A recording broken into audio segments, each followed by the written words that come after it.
एक दूसरे से कैसे प्यार करने लगी स्नेहलता और मृदुला।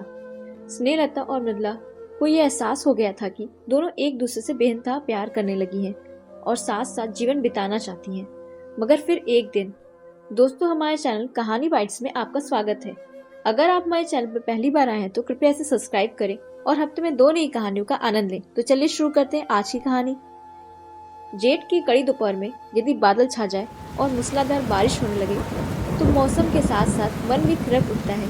मौसम का मिजाज भी स्नेहा के तत्कालिक स्थिति से मेल खा रहा था। जब से मृदुल का फोन आया था, उसका मन मयूर नाच उठा था। उन दोनों के प्रेम को स्नेहा के परिवार की सहमति तो पहले ही मिल गई थी। इंतजार था तो बस मृदुल के परिवार की सहमति का। इसलिए स्नेहा ने ही मृदुल को एक आखिरी प्रयास के लिए आगरा भेजा था।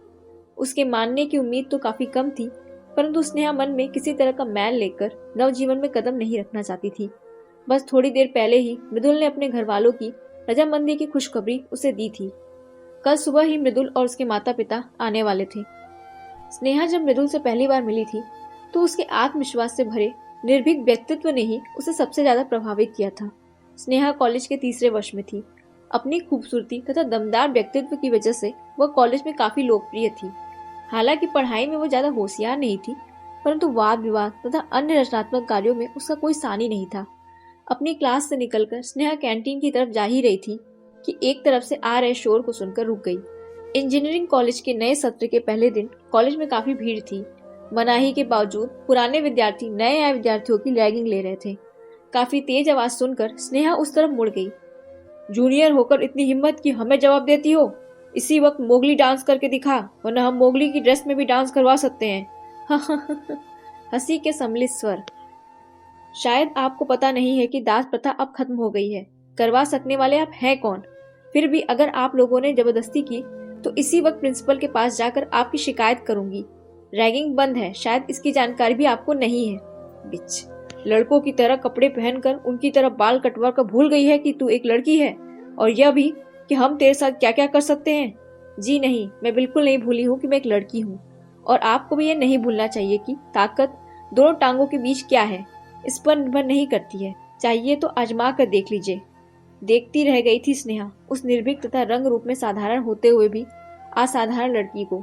इससे पहले कि वे लड़के उसे कुछ कहते, स्नेहा उनके बीच आ गई और उन लड़कों को आगे कुछ भी कहने अथवा करने से रोक दिया। लड़के द्वितीय वर्ष के थे, स्नेहा के जूनियर, इसलिए उसके मना करने पर वहां से चले गए। क्या नाम है तुम्हारा? मृदुला सिंह, पर आप मुझे मृदुल कहें तो सही रहेगा। अब पापा ने बिना पूछे यह नाम रख दिया तो मैंने अपनी पसंद से उसे छोटा कर लिया। अच्छा, फर्स्ट ईयर? जी, तभी तो ये लोग मेरी ऐसी की तैसी करने की कोशिश कर रहे थे। पता नहीं क्यों स्नेहा स्वयं को उसके आगे असहज महसूस करने लगी। फिर थोड़ा सा मुस्कुराई और पलट कर वहां से चली ही थी कि पीछे से आवाज आई, आपने तो अपना नाम बताया ही नहीं।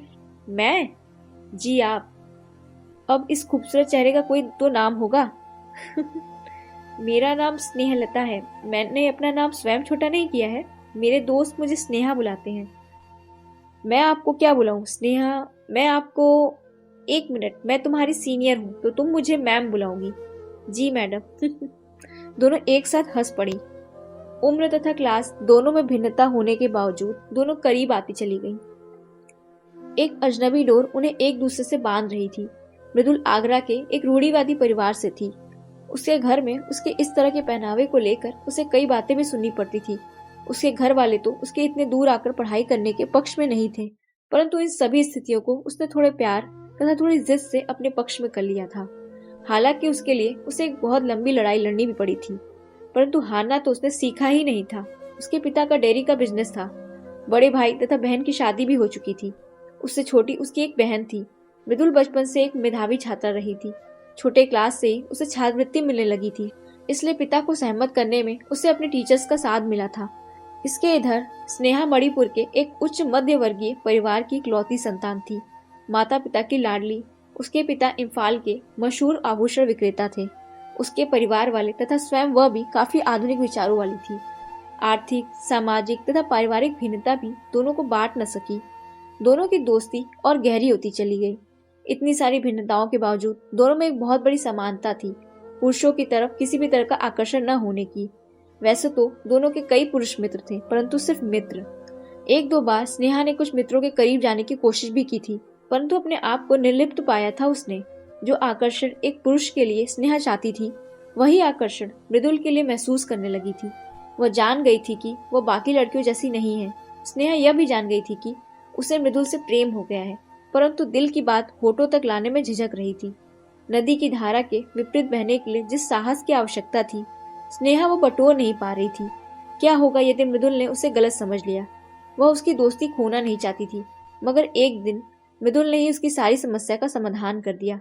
क्लास के बाद अक्सर दोनों पास के पार्क में चली जाती थी। उस दिन अचानक ही मृदुल ने उसकी तरफ देख कर पूछा, तुम मुझसे कुछ कहना चाहती हो स्नेहा? मैं नहीं नहीं तो कह दो उसने। मृदुल, वह मुझे लगता है कि मैं साहस बटोर कर इतना ही कह पाई स्नेहा। मैं नहीं स्नेहा, हम दोनों एक दूसरे से प्रेम करते हैं। जिस बात को आधुनिक स्नेहा कहने में झिझक रही थी, उसी बात को रूढ़िवादी सोच में पली बड़ी मृदुला ने सहज ही कह दिया। अचंभित रह गई थी स्नेहा। मृदुल, परंतु कहीं यह असामान्य तो नहीं? प्रेम असामान्य तथा सामान्य नहीं होता। प्रेम तो प्रेम होता है, परंतु क्योंकि हम दोनों ही स्त्री हैं, तो हमारे बीच का प्रेम अनैतिक, अप्राकृतिक तथा असामान्य है। पता है स्नेह, प्रकृति कभी भेदभाव नहीं करती, परंतु समाज सदा से करता आया है। यह समाज इतनी छोटी सी बात क्यों नहीं समझ पाता कि हम भी उनकी तरह हंसते बोलते हैं, उनकी तरह हमारा दिल भी धड़कता है तथा उनकी तरह हम भी स्वतंत्र हैं। हाँ, एक भिन्नता है, उनके मापदंड के हिसाब से हम खरे नहीं उतरते। हमारा हृदय एक पुरुष की जगह स्त्री के लिए धड़कता है। वे ये समझ नहीं पाते हैं कि प्रकृति ने ही हमें ऐसा बनाया है। तुमने संगम का नाम तो सुना होगा स्नेह? हाँ मृदुल, प्रयाग में ना? हाँ, वहाँ दो नदियों का मिलन होता है, गंगा तथा यमुना। दोनों को ही हमारे देश में स्त्री मानते हैं। उनके साथ एक और नदी सरस्वती भी होती है, जो उनके अभूतपूर्व मिलन की साक्षी होती है। आओ अब इसे एक अलग रूप में देखते हैं। दो नदियाँ अथवा दो स्त्रियाँ, दोनों का संगम, दोनों का एकीकार होना। जब ये पूजनीय है तो दो स्त्रियों का प्रेम गलत कैसे? कितना विरोधाभास है। हाँ मृदुल, वह तो है ही।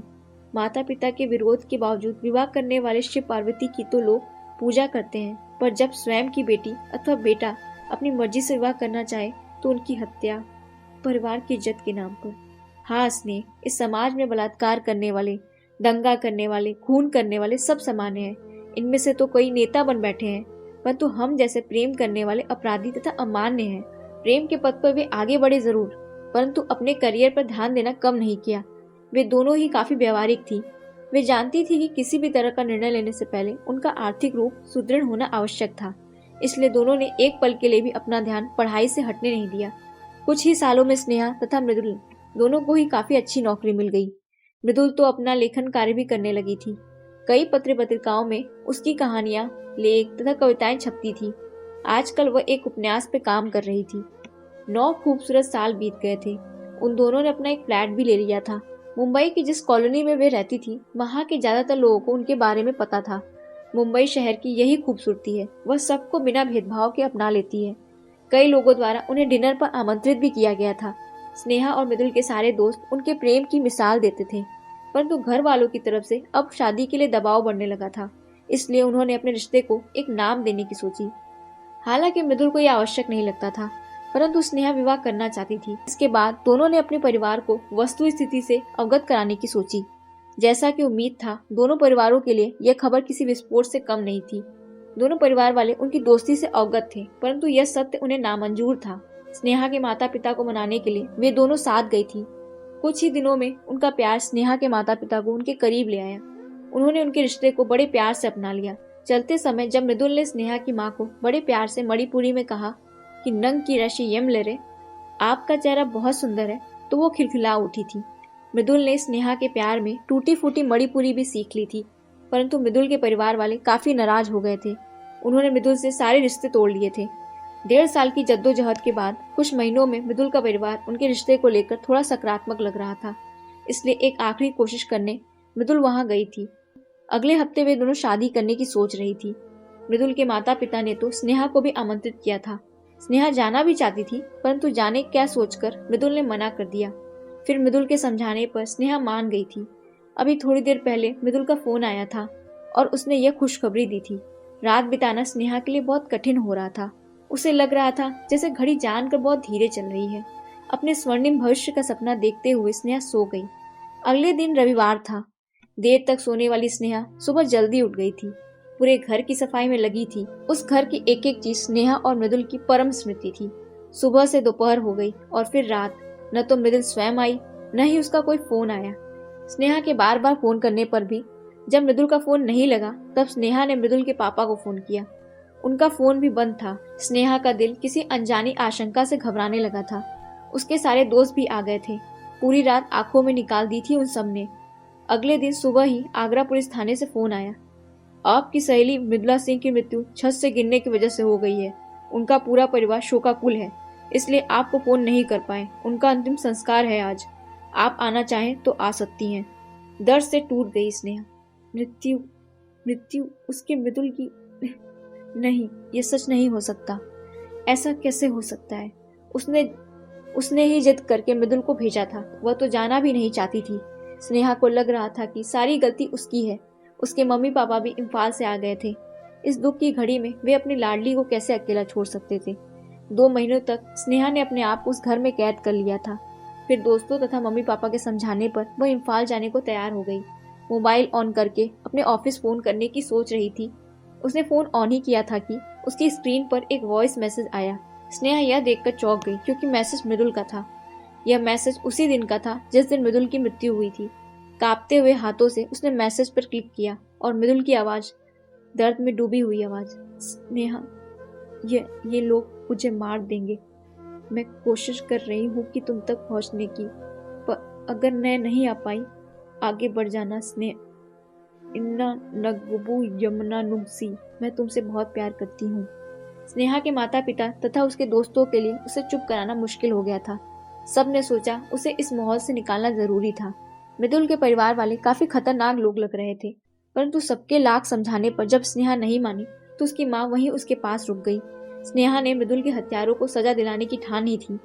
अगले 6 महीने स्नेहा केस के लिए दौड़ भाग करती रही। इस लड़ाई में उसके माता पिता तथा दोस्तों का भी सहयोग मिल रहा था, परंतु लड़ाई बहुत कठिन तथा लंबी थी।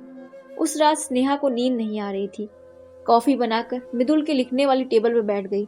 जब भी उसे मृदुल की बहुत याद आती, वो वहां बैठ जाती थी। अचानक उसका हाथ मेज की दराज पर चला गया। दराज खोलते ही मृदुल का अधूरा उपन्यास उसके सामने था, जिसे वो बिल्कुल भूल गई थी। मृदुल ने तो एक दूसरा काम भी उसके लिए छोड़ा है। यह उपन्यास उसे ही तो पूरा करना होगा। बड़े प्रेम से स्नेहा ने उपन्यास के शीर्षक को चूमा। स्नेह मृदुल शीर्षक के नीचे कुछ पंक्तियां लिखी थी। स्नेह की डोर में बंधे स्नेह मृदुल, मृदुल कोमल कंचन है प्रेम जिनका वह स्नेह मृदुल, संगम जिनका मिल पाना भी है कठिन वह स्नेह मृदुल, जिनका प्रेम है परिमल वह स्नेह मृदुल, स्नेह मृदुल, स्नेह मृदुल। दोस्तों, आपको यह कहानी कैसी लगी? कमेंट सेक्शन में हमें जरूर बताएं, और अगर आपका कोई सुझाव है तो वो भी हमें बताएं। इस नोट के साथ मुझे दीजिए इजाजत। मिलते हैं अगली कहानी में। Bye bye, take care.